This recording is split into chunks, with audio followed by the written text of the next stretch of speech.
Dr. Leanne. And I'm Dr. Ashley, and we are psychologists. Welcome to the 5th episode of our podcast, Do You Ever Feel? We have something different for you today, where we're going to be focusing more on parenting and aspects of parenting, thinking about supporting children with their emotional regulation. So this week's episode is going to be all about, do you ever feel like it's difficult to manage your children's emotions? So to start with, I'm going to go to Leanne to ask what your top strategy is to support children with their big emotions. Okay, so I think that one of the most important tools that you can use when you're a parent is, of course, being quite self-regulated yourself. I know it sounds very easier said than done, but I think a lot of us kind of fall into that kind of trap where when we're faced with a situation where a child is emotionally dysregulated, that of course is going to make us feel emotionally dysregulated as well, because it's arising a lot of different emotions in us. But we need to remember it's almost like, you know, the gas mask analogy on a plane, and they always say you need to put your own gas mask on first before you put it on the children or the other people. I think that's so important, because if you're not self-regulated yourself, you're not feeling that you're in a good place, and it's really hard to then regulate somebody else. So it's very important that when you are putting these strategies in place, that you're also thinking, you know, how regulated do I feel, and what position am I kind of in myself at this time. So that's really, really important to know. There's a term called co-regulation, which we use a lot, don't we, in psychology as well. And what co-regulation is suggesting is that if you are calm and supportive, and you are speaking to somebody within a tone in which you would wish to receive that yourself, I think that if you're reflecting that and modelling that to the child of that young person, then it's much easier for them to kind of know, okay, this is what emotional regulation is, because I'm noticing that in other people, this is being modelled to me, this is how I can approach the situation, this is what the tone of voice I can use, this is the expression that's on that adult's face, and that co-regulation kind of develops and helps support that young person to kind of know how to help themselves at that time, because you are just strategizing and modeling that for them. And what about for parents? Say, for example, somebody is struggling with their own mental health, and that modelling calm behaviour is really difficult because that's not how they're feeling. What advice would we give to parents around that? And I think the most important thing as well to kind of remember in those situations is that's absolutely fine to feel that way. I think what we want to kind of promote through having these conversations is that it's absolutely fine that, you know, you feel really angry, or that you feel disheartened or dysregulated yourself, because that's a normal feeling. I would say that obviously we've gone through a lot in our other podcasts about when you're feeling anxious or when you're feeling particular emotions. I think that it's really important to obviously have somebody close to you as well to be able to talk to when you are feeling that way, because there are so many other parents out there that will feel the same way, and seeking out people who like maybe groups or other kind of like parents that you know in your life, or maybe talking to the school as well. Quite often we'll have like different support networks there too, like coffee mornings or parenting support and that sort of thing, and that's there to kind of help you to know that this is a normal way of being. That a lot of people struggle with their children's emotions. I think everybody would say that at some point they felt that way as well. So it's making sure that you're seeking those connections and know who you can go to, and having a supportive kind of network in your life around relationships and family as well. So seeking that advice and that support if needed. And if it's something that you feel that you need that extra support with as well, then obviously you can go to like a mental health professional, or maybe see like a counsellor or therapist or that sort of thing as well, because there's so many wonderful family counsellors and family therapists too that can help too. Yeah, that's some really important advice for people. And I think that just having an awareness of how our own emotions impact children is really important, because actually children are little scientists, and they're picking up the emotions from the adults around them. So when we understand that, sometimes it's a case of, right, I'm aware, now I'm up here, so I need to take 2 before responding. And it's that when you can feel yourself being triggered, not reacting in that moment, so till you come back to a calmer state. It's about being proactive, like say, not reactive, and that's really hard, isn't it, to know, okay, I'm going to take a step back, and then maybe give it some time before I respond to that situation. That's really important, isn't it? another really good strategy or resource that I find really, really helpful, and I advise this quite a lot, or recommend this, should I say, quite a lot to parents, is a book called The Explosive Child. It's something which I find really, really helpful for a lot of parents who struggle with their children, where their emotional regulation is completely in a place where they don't know where to start with that. And so many of the parents who I've recommended that to have said that's exactly like my child. So it's nice to kind of have like something to kind of go through and read and think, okay, here's some great strategies in here. There's people who feel the same way that I do, so that's a nice resource too. Yeah, I love that resource too. When we're talking about emotional regulation, what types of behaviours do we hear about from parents often that is challenging to manage in children? What would we see? I think anger's a big one. I think that comes up quite a lot, like how to manage anger, anxiety, and that is definitely another one, or low mood sometimes as well. I'd say they're definitely the top three.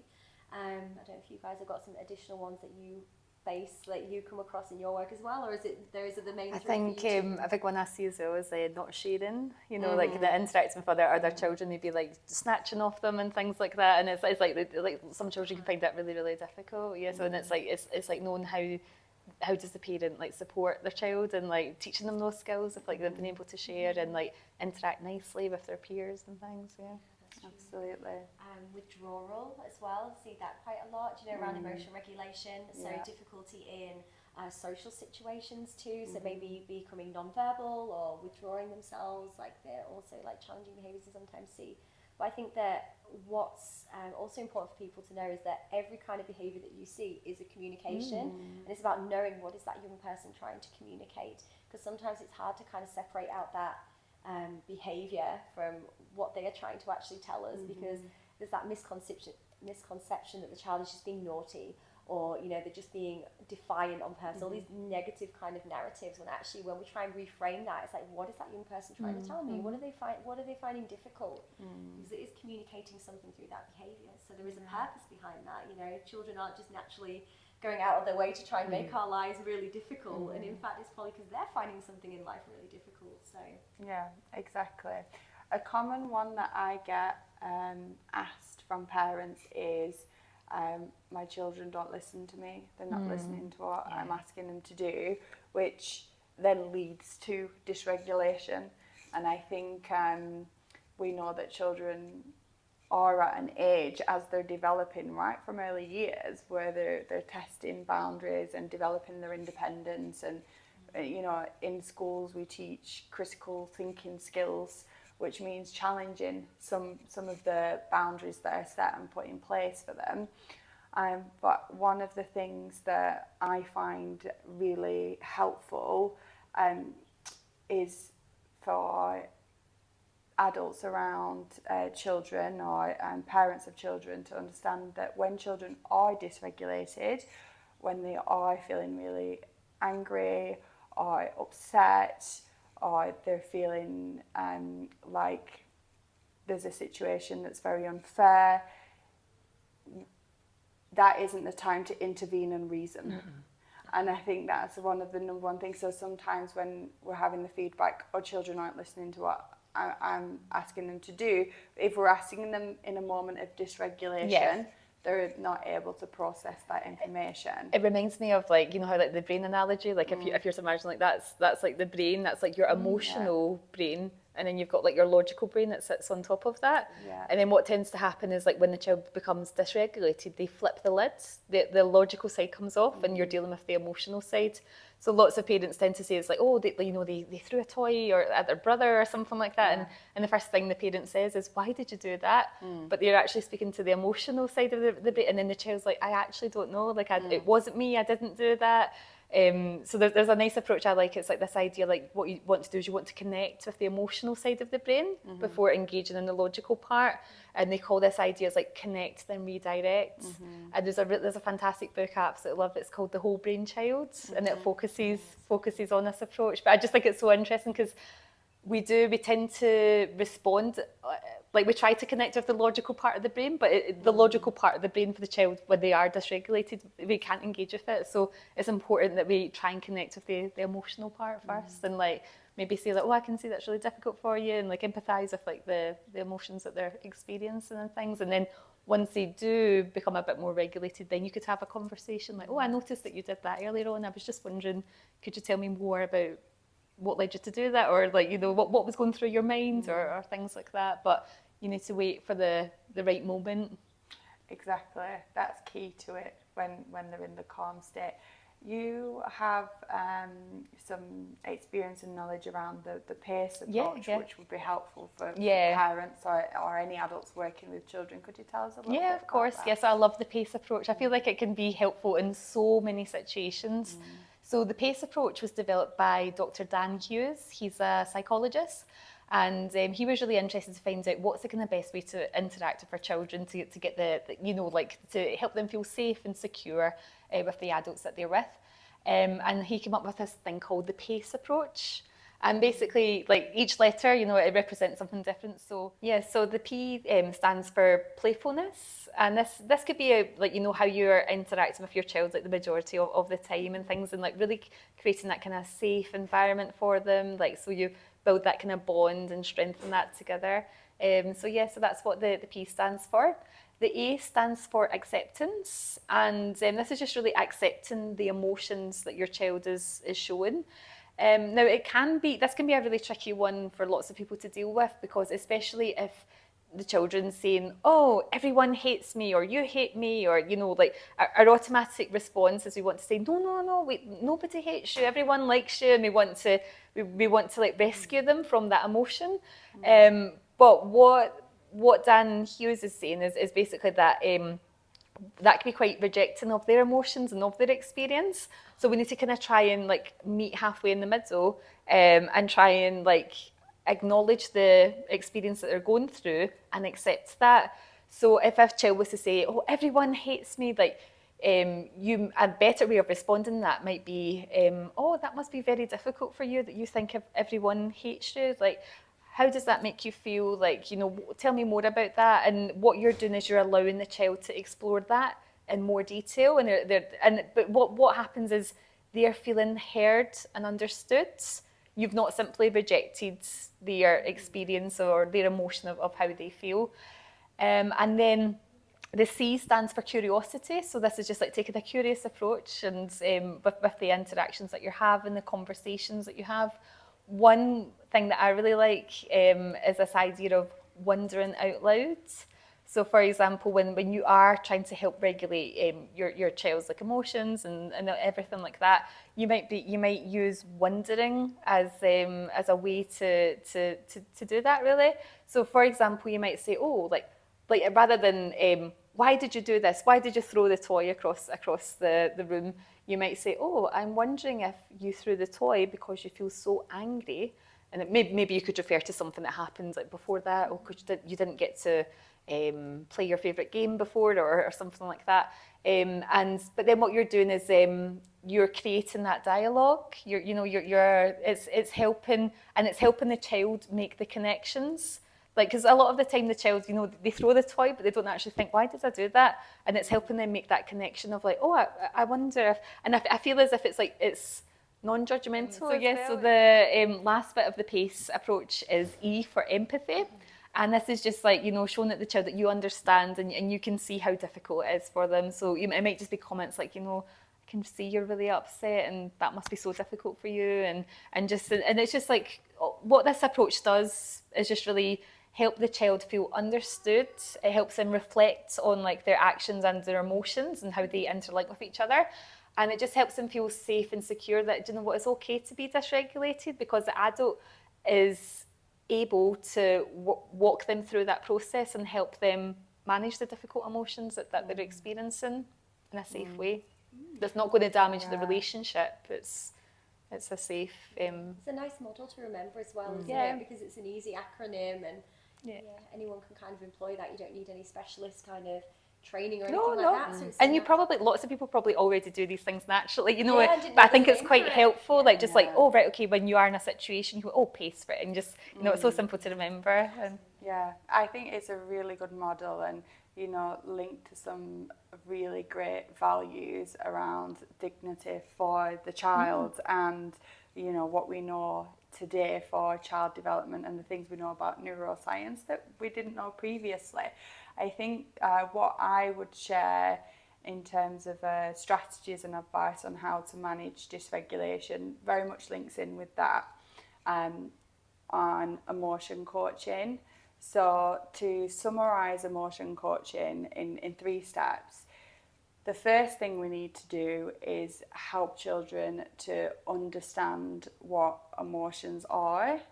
And if we don't do that stage, it's hard to support them to regulate, to co-regulate, because they don't actually have that understanding of what it is they're feeling. So attaching a label to the emotion. And you'd be surprised, even teenagers that don't have that wider understanding of the fluctuation of feelings that you can have day to day. So using an emotions wheel, they have them online, freely available, to go through an emotions wheel with your child to get a sense of what do they understand, which emotions do they understand, and which do we need to work on them being able to attribute the label and the feeling.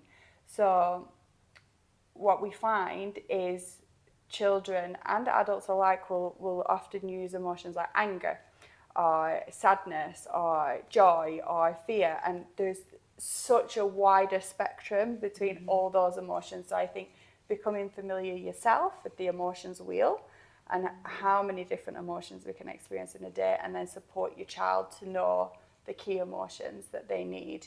So when you're seeing, I think it very much links into your wondering aloud. When you see that a particular emotion that you feel your child is experiencing dysregulation, the wondering is really important, because they might be feeling something different to what you think. But just that an awareness, wondering aloud, when you wonder aloud, it also feeds into empathizing. So in that moment, the child feels validated.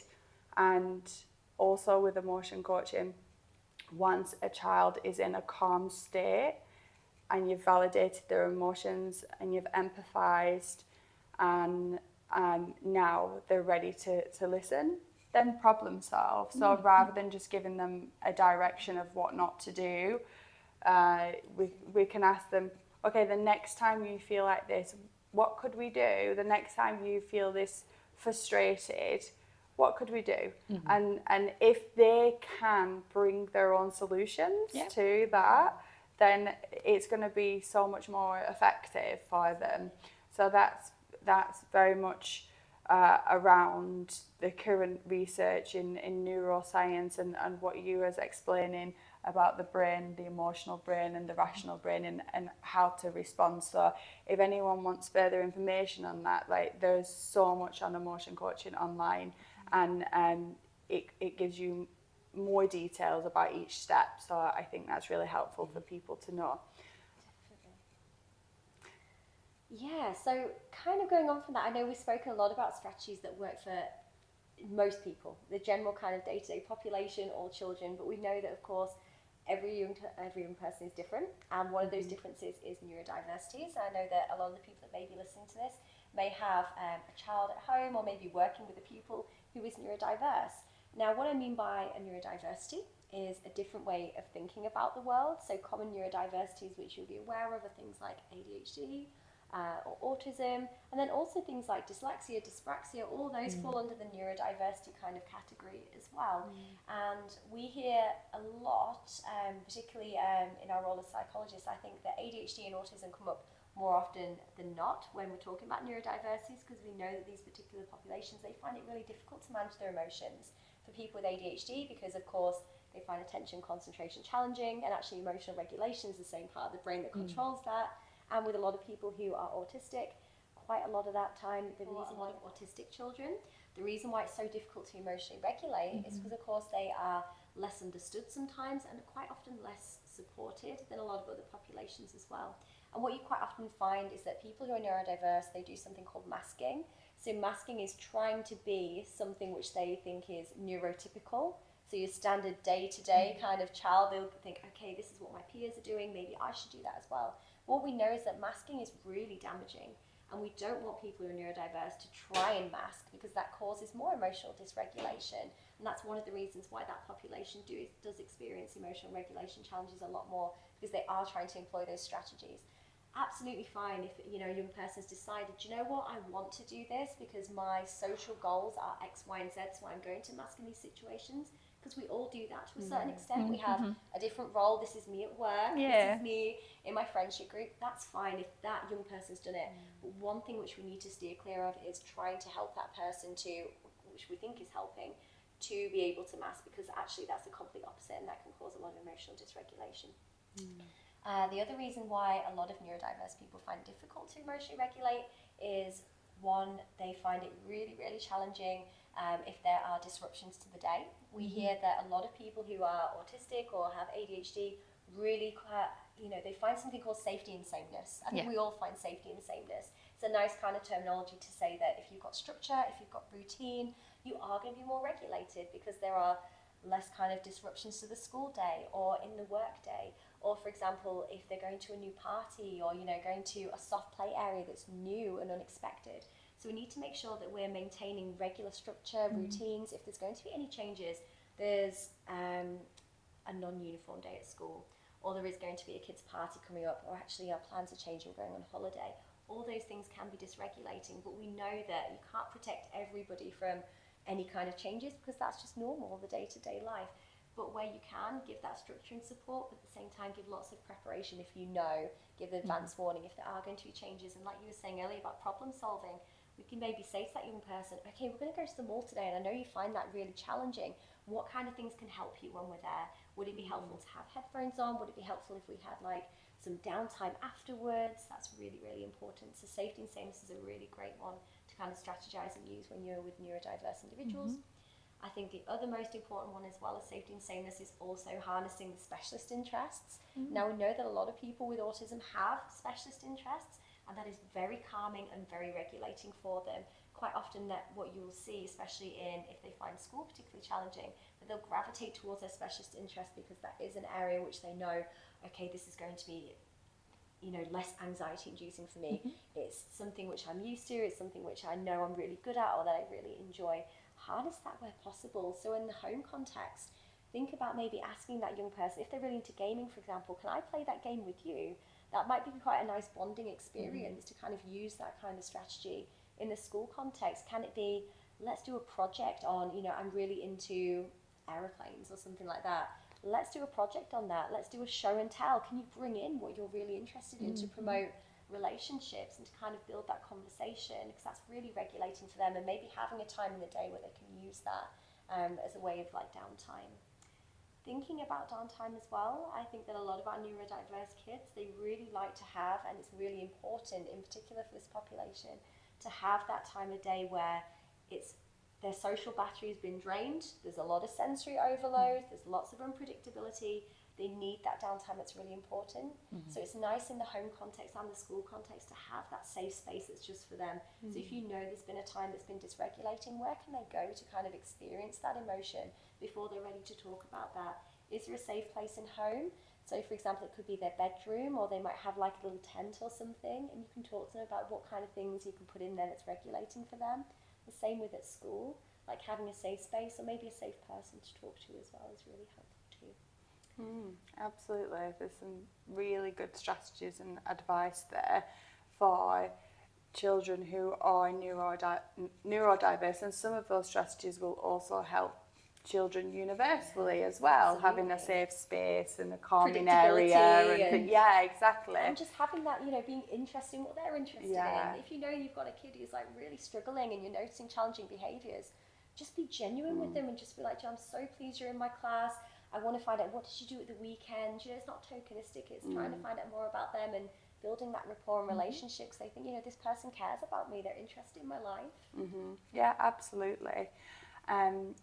Another thing I was thinking about is like having relaxation techniques that children know how to use for those moments where they are really dysregulated.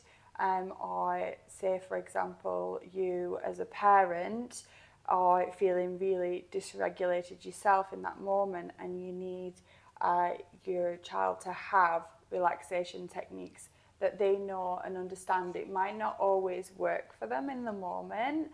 They might be able to use them sometimes, but it will be really beneficial if adults can sit and go through specific techniques with them, model them, and even use them yourself. So a personal favourite of mine is starfish breathing, where you take your index finger and as you move it up your thumb, you breathe in, get to the top and hold, and then move it down and breathe out, and then you do the same all the way along your hand. You teach that technique to children and young people, so if they're feeling particularly anxious or having a really tricky day, it's something that they could try and use at home or in school. So there's lots of techniques similar to that. Yeah, and that one really simple one I like as well is, like, you know, when they have got all that frustration, just simply tensing their fists as hard as they can for 5 seconds, letting go for 5 seconds and repeating it. And it's that contrast from being like tense and then relaxed, and it just like helps, like, you know, regulate everything as well. Yeah, absolutely. So yes, this draws us to the close of our podcast, and just a note to remember that if you find that your child is really struggling with their emotional well-being, despite techniques that you've tried and strategies you've put in place, please do reach out to a mental health professional, a child psychologist, for further support and advice. We'll see you during the next episode. Thank you. Thank you. Bye.